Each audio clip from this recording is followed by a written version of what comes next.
नमस्कार, स्वागत है आपका। मैं हूं आपके साथ अमित गर्ग शुक्ला और आप देख रहे हैं अपनी ढपली अपना राग। लखनऊ की लुलु मॉल में नमाज विवाद बढ़ता ही जा रहा है। जहां एक और हिंदू संगठन इसके खिलाफ प्रदर्शन कर रहे हैं, तो वहीं इस मामले को लेकर पुलिस वालों पर कार्रवाई भी की गई है। सुभ्रांत लोक के थानेदार को लाइन हाजिर किया गया है और डीसीपी साउथ का तबादला कर दिया गया है। लेकिन इन सब के बीच सूत्रों के हवाले से चौंकाने वाला खुलासा हुआ है कि यूपी में माहौल बिगाड़ने के लिए जानबूझकर मॉल में नमाज पढ़ी गई। क्या है पूरा मामला, सबसे पहले आप एक रिपोर्ट देखिए।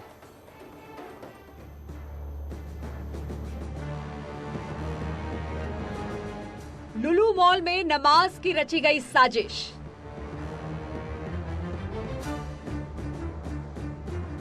क्या जानबूझकर मॉल में पढ़ी गई नमाज? क्या धर्म के नाम पर बवाल करवाने की थी साजिश? किसने बनाया नमाजियों का वीडियो? नमाज का वीडियो वायरल करने का क्या था मकसद? उत्तर प्रदेश में माहौल बिगाड़ने की साजिश का पर्दाफाश।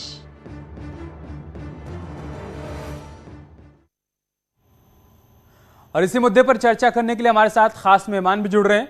अश्विनी साय हमारे साथ जुड़ चुके हैं, आप नेता हैं भारतीय जनता पार्टी के। धर्मेंद्र यादव हमारे साथ जुड़ चुके हैं, आप प्रवक्ता हैं समाजवादी पार्टी के। शुरुआत में अश्विनी साय आपसे करूंगा, क्योंकि आप सत्ता में हैं। किसकी तरफ से उत्तर प्रदेश का माहौल बिगाड़ने की कोशिश की जा रही है? क्या उसी कड़ी में लखनऊ की लुलु मॉल में नमाज अदा की गई? देखिए, ये स्पष्ट रूप से जो है अब धीरे धीरे उसके राज खुल रहे हैं कि ये माहौल बिगाड़ने की एक साजिश थी। क्योंकि वो लोग सीसीटीवी से ये पता चला है कि कैसे लोग आए, मोटरसाइकिल खड़ा किया, फिर आकर नमाज पढ़ना शुरू किया। क्योंकि वो कोई इबादत गाह नहीं है। सार्वजनिक स्थल पर उत्तर प्रदेश में माननीय मुख्यमंत्री जी के आदेश से कोई भी धार्मिक कार्य नहीं होंगे, न नमाज पढ़ी जाएगी, न कोई और सार्वजनिक जगहों पर कोई काम होगा। तो इन लोगों ने माहौल बिगाड़ने के लिए ही इस समय पूरे देश और प्रदेश में माहौल बिगाड़ने की एक साजिश की जा रही है। उसी के तहत ये नमाज पढ़ने का भी उपक्रम किया गया है। जगह जगह देखिए, उसके बाद भी दूसरे दिन जो लोग नमाज, शहादतगंज का अरसद एक पढ़ने चला आता है नमाज, वहां दूसरे दिन जब रोक लगाई जाती है। तो ये कौन है इन सब के पीछे? मैं आपसे एक सीधा सा सवाल पूछ रहा हूं। ठीक है, आप ये कह रहे हैं कि माहौल बिगाड़ने की कोशिश की जा रही है, सूत्र भी इस बात की जानकारी दे रहे हैं। तो आप सत्ता में, सर शासन में है, प्रशासन आपका है, आप पता लगाइए ना कौन है जो उत्तर प्रदेश का माहौल बिगाड़ने की कोशिश कर रहे हैं। एकदम जहां भी हो रहा है, इनके खिलाफ सख्त से सख्त कार्रवाई की जा रही है। इसीलिए तो विरोधी दल के लोग बिलबिला रहे हैं कि यहाँ बुलडोजर चल रहा है, वहां पर गिरफ्तारी हो रही है। इन लोगों की भी मिली भगत है। ये लोग चाहते हैं माहौल बिगड़े। योगी शासन, इनको जो सुशासन चल रहा है वो समझ में नहीं आ रहा है। विरोधी दलों का खुला इनको प्रश्रय है और ये कोई भी कंडेम नहीं कर रहा है। किसी भी विरोधी दल के नेता ने कंडेम नहीं किया है। ये सब चीजें नहीं होनी चाहिए। सामाजिक मैं इसी पर रिएक्शन ले लेता हूं धर्मेंद्र यादव से। धर्मेंद्र यादव, मिली भगत है विपक्ष की, ये कहना है अश्विनी साय का। उनका कहना है कि तभी तो सभी ने चुप्पी साध रखी है। उत्तर प्रदेश में एक के बाद एक जो घटनाएं सामने आ रही हैं, जो मामले सामने आ रहे हैं, वो बता रहे हैं कि एक बड़ी साजिश की तरफ प्रयास किया जा रहा है और विपक्ष इस पर चुप्पी साधे हुए। यह आरोप है अश्विनी साय का।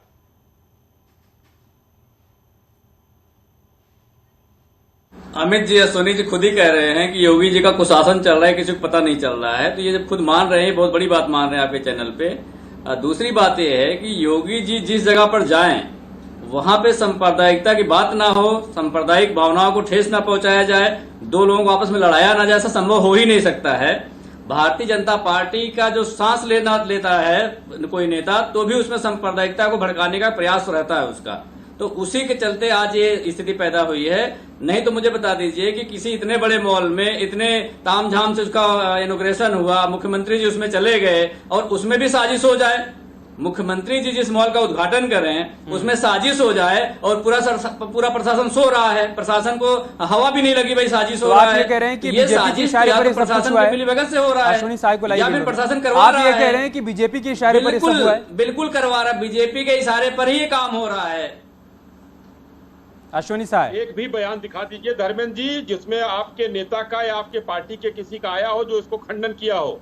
और अखिलेश जी का बयान इस पर दूसरा आ रहा है जिसमें और भी आप लोग सह देते हुए नजर आ रहे हैं। और आप कह रहे हैं भारतीय जनता पार्टी।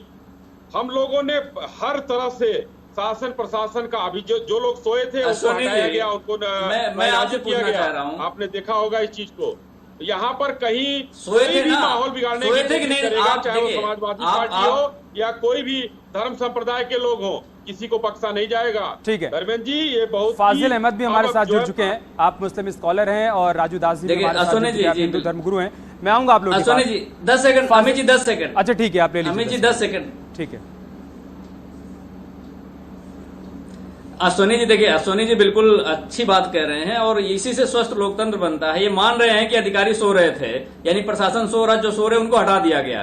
तो आप ये समझिए कि पूरे प्रदेश में कितने लोग सो रहे हैं, अभी उनको जगाने की जरूरत है। नहीं, वो तो ये कही रहे ना कि हम कार्रवाई कर रहे हैं, वही बात कह रहे हैं कि जहां से भी ऐसे मामले आ रहे हैं कार्रवाई कर रहे हैं। ठीक है, मैं आप दोनों के पास फिर से आऊंगा। फाजिल अहमद, बीते कुछ दिनों में उत्तर प्रदेश में जो कुछ हुआ है, ठीक है धर्मेंद्र, ऐसे नहीं, आपने 10 सेकंड मांगा, मैंने आपको दिया ना, मैं आऊंगा आपके पास फिर से। फाजिल अहमद, पिछले कुछ दिनों में उत्तर प्रदेश में जो कुछ हुआ है, जुमे की नमाज अदा करने के बाद जिस तरीके का माहौल अलग अलग शहरों में देखने को मिला, और अभी हाल फिलहाल में सीएम योगी आदित्यनाथ ने लुलु मॉल का उद्घाटन किया, वहां पर ये लोग नमाज अदा करने के लिए पहुंच जाते हैं, जानते हुए कि उत्तर प्रदेश में सार्वजनिक स्थल पर नमाज पर पाबंदी है। तो ये क्या हो रहा है? क्या उत्तर प्रदेश को आग में झोंकने की कोशिश की जा रही है, उसकी साजिश रची जा रही है? हमारा देश बहुत खूबसूरत देश है, और इसीलिए खूबसूरत है कि यहाँ सब धर्म समभाव है। सभी धर्मों की, सभी धर्म के लोग इज्जत करते हैं, और नमाज तो पढ़ने से बरकत होती है। पहले हिंदू समाज भी हमारा बहुत खुश होता था कि कोई नमाज पढ़ रहा है, लोग जगह देते थे। अब नमाज पढ़ने से इतनी तकलीफ हो जा रही है, हम तो बड़ा चिंतित थे इस बात से लेकर के। नहीं, आप गलत तथ्य रख रहे हैं। नमाज पढ़ने से दिक्कत नहीं है, सार्वजनिक स्थल पर नमाज पढ़ने से दिक्कत है। अब ऐसे तो कोई किसी मॉल में जाकर सत्यनारायण की कथा सुनने लगे। पहले भी जहां टाइम होता था नमाज लोग पढ़ लेते थे, कभी कोई दिक्कत इस देश में हुई ही नहीं किसी को। आज से थोड़ा ही हो रहा है। पहले भी जहां नमाज का टाइम होता था, 4 आदमी इकट्ठा होते थे, वहां नमाज पढ़ लेते थे, कभी कोई दिक्कत हुई नहीं। आज तक हो रही थी फाजिल अहमद, तभी तो इस पर पाबंदी लगाई गई भाई। जगह जगह सड़क पर जाम लग जा रहा था, लोगों को दिक्कत हो रही थी, परेशानी हो रही थी। अब आप बताइए, मॉल में अगर कोई सत्यनारायण की कथा करवाने लगे वहां पर, तो आपको ये ठीक लगेगा?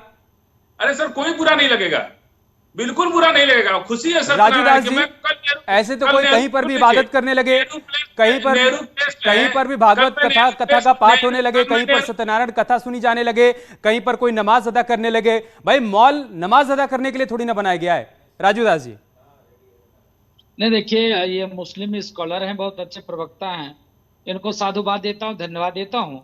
लेकिन इन्होंने जो कहा कि वहां पर सत्यनारायण भक्त की कथा भी हो, हमको आपत्ति नहीं होगा, मुझको हंसी आ रही है। एक चीज और इन्होंने कहा कि पहले हम लोग कहीं पर भी नमाज अदा करते थे, हिंदू भाई हमको जगह दे देते थे, कभी विरोध नहीं करते थे, शांतिपूर्ण तरीके से होता था। नहीं, विवाद शुरू कहां से हुआ?